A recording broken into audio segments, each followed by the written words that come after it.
I will be talking about the efficacy of the picture exchange communication system.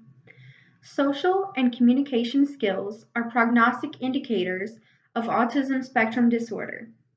PECS was originally developed by Bondi and Frost to enhance social and communicative skills in nonverbal children with autism.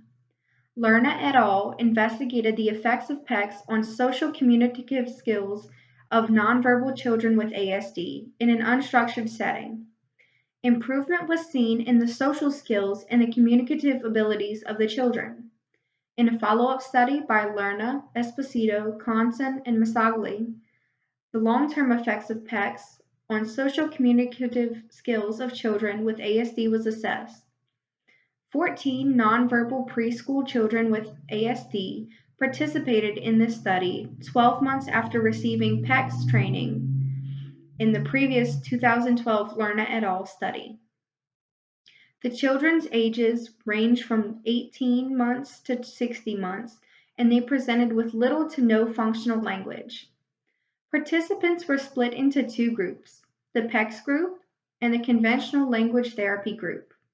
In the first study, children were offered 30-minute individual therapy sessions 3 times a week for 6 months.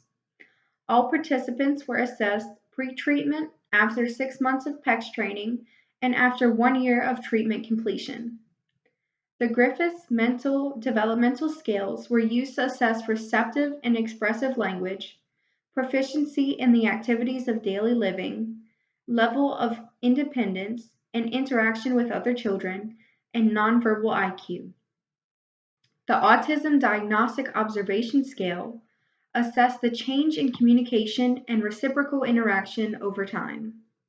The Vineland Adaptive Behavior Scales, second edition, assessed the child's communication and social abilities at home and in the community.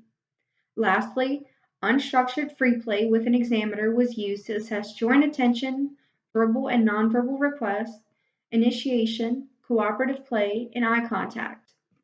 The study found that the PECS group improved social skills, communication skills, cooperative play, verbal requests, joint attention, and initiation, while there was no significant differences for the children in the conventional therapy group. In conclusion, PECS can promote long-term enhancement of social communicative skills in children with autism.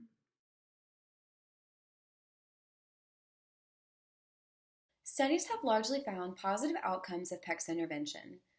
These include reduction in challenging behaviors, improved play and social functioning, and speech development. There is a scarcity of research evidence conducted in naturalistic settings where parents and practitioners implement PECS. Due to this lack of evidence, little is known of the efficacy of PECS intervention and the challenges practitioners face when implementing PECS in the classroom or at home. So this study, studying the implementation of PECS in a naturalistic special education school setting by Beatrice Chua and Kenneth Poon, aims to fill PECS literature gaps by firstly exploring spontaneous PECS communication in a naturalistic school setting, and secondly, identifying factors that would predict higher spontaneous PECS use among students, such as child characteristics and implementation factors associated with spontaneous use. The groups that were included in this study were 44 school-age students with moderate to severe autism spectrum disorder diagnoses. There were 26 teachers included in this study when they taught students on the PECS implementation program, were the participating students' primary implementer of PECS, and had attended at least a 2-day PECS basic training course, or were under the supervision of a PECS basic trained teacher when implementing PECS with the students. Teachers recorded the details of students' PECS exchanges in 5 30-minute sessions across 5 different contexts. These different contexts were a functional literacy lesson, a functional numeracy lesson, a socio-emotional lesson, leisure, and snack time.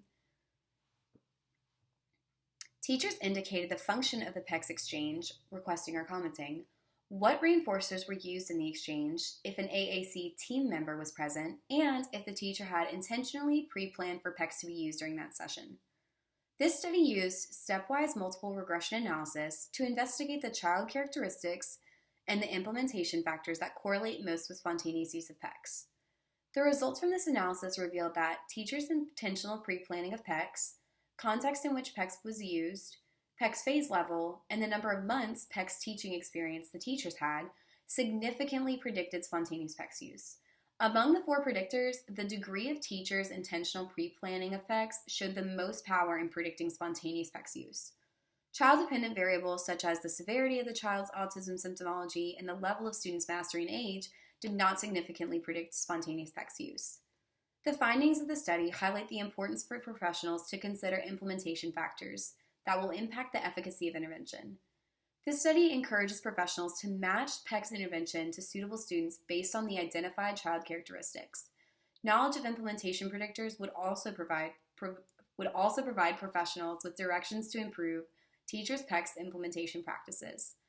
As practitioners, it's important to consider the conditions in which PECS are effective and why they're effective in these conditions. The current study sheds light in helping practitioners understand what factors make PECS intervention.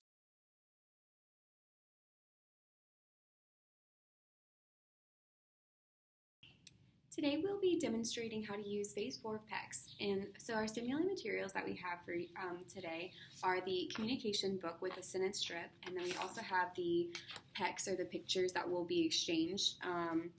So these pictures match the actual reinforcers, which are the tangible objects that match the images, and then the phrase "I want." So today's activity will be the patient moving "I want" and then the picture of the desired object onto the sentence strip and exchanging that with the clinician in order to receive the reinforcement.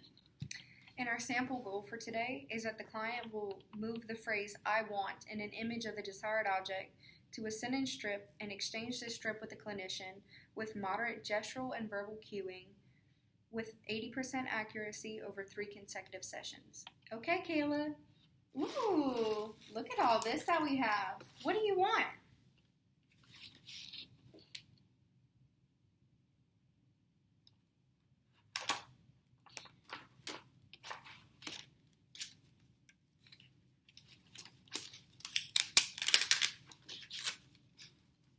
Okay. I want Pop-Tart. Here you go. Good job. All right. Use your sentence strip to tell me what you want.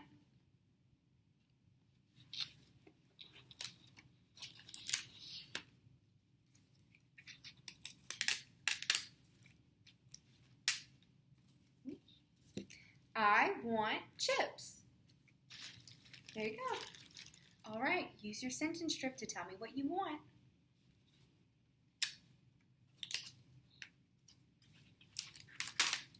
Uh-oh.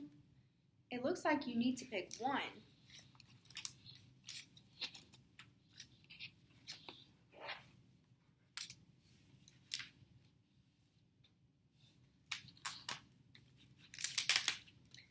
I want chips.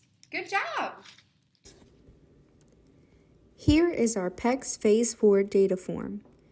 Our sample activity required the client to utilize PECS in order to request their preferred item. In the first trial, the client's desired object was a Pop-Tart. She was able to move the sentence starter and the picture card of the desired object to the sentence strip, remove the strip, and exchange it with the clinician in order to request the Pop-Tart. Because she was able to do this all on her own, she received all plus marks. In the second trial, the client requested chips with the sentence strip and was able to complete all parts of the activity without assistance. She again received all plus marks. In the third trial, the client incorrectly attempted to request chips by choosing the crackers card and the chips card and putting them on the strip. The clinician directed the child to choose the "I want" phrase card from the PECS binder with a gestural prompt. G is circled on the data form under sentence starter to indicate this. The clinician also redirected the child to choose only one object picture card via verbal prompt and removing the cards from the strip. This would be marked as partial physical, or PP, on the data form. The client was able to remove the strip and exchange it with the clinician independently, so she receives plus marks in both categories.